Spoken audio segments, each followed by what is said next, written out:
I guess they don't give you a roll up to rim to win with an extra large double double. I don't care about that crap anyway.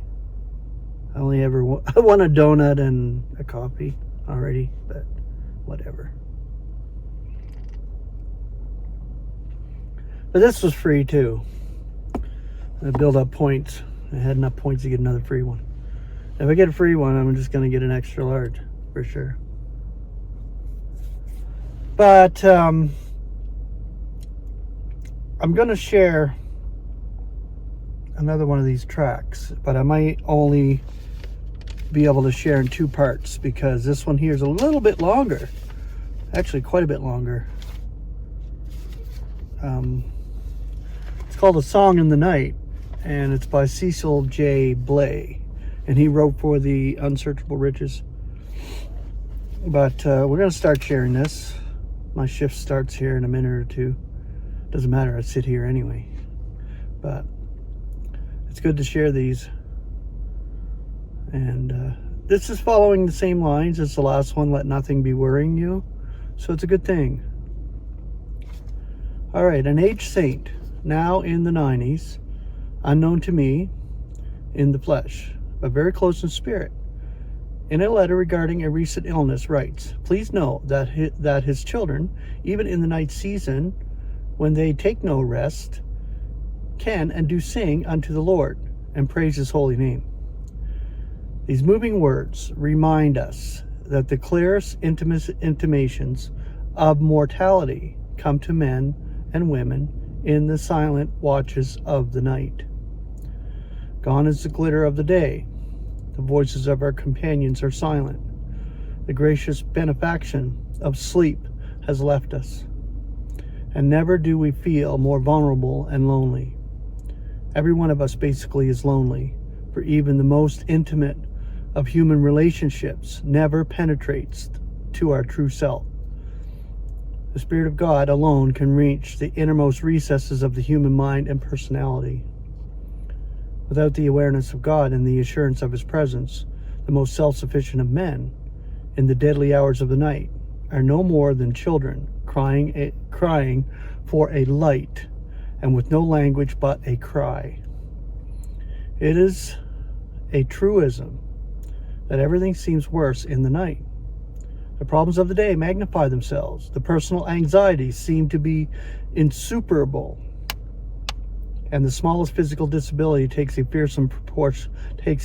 on fearsome proportions. The injunction, let nothing be worrying you, seems to be no more than an excellent advice for concern in a natural accompaniment of mortality. And at such a time, there are no resources remaining to the unaided human will to enable it to assert itself. And the human will is relative. It's not free. Nighttime can be a rich blessing, but it brings relaxing and restorative sleep. But we all experience times when, for some reason, mental or physical, instead of sleeping, we find ourselves painfully awake. Insomnia. As a believer and as a man who suffers a lot physically and mentally from disorders, I would call them anxiety and depression, things like that.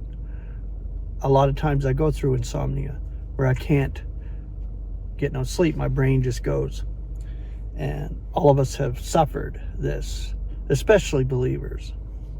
I say this because we know what's operating in this world from a spiritual perspective. It's a wrestling match with the sovereignties, the authorities, the world mights of this darkness in this wicked eon. Painfully because the wakefulness is not the normal to the daylight hours, but is accompanied by taut nerves and vivid apprehensions. It is a wakefulness often seized on by the adversary to remind us of those things of which we are now ashamed. things which we can push back into the recesses of our minds when preoccupied with ordinary daylight duties, but which he flaunts in our faces in our weakest moment. That is so true. Not for nothing has Satan been called the accuser of the brethren. 24/7 accuser of the brethren. This is why we're 24/7 in spirit toward God in Christ, because Christ is our mediator. Christ is the one who petitions for us to God, who protects us. The Spirit of God through Christ protects us and keeps us safe no matter what. So we rely on Christ always. We relied on our brother Christ, who is in the heavens now, vivified, made immortal, standing at the right of God now in the heavens.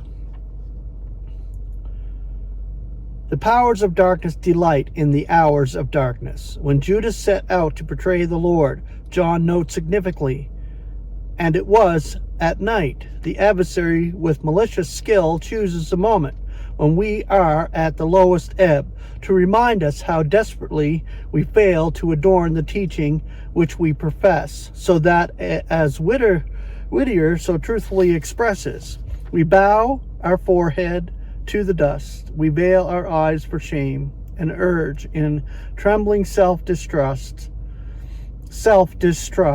a prayer without a claim. So we'll continue a little bit more later, but this is a really good tract. It goes in depth of what we suffer as believers, and I truly believe every believer suffers like this, whether they profess it or not, in the quiet hours of the night while we are just ready to go to sleep. This is when the adversary likes to attack our mind and keep us awake and continually accuse and bombard us. But we have the peace of God. And this is why we shouldn't let anything be worrying us, because we have Christ mediating for us. Grace and peace.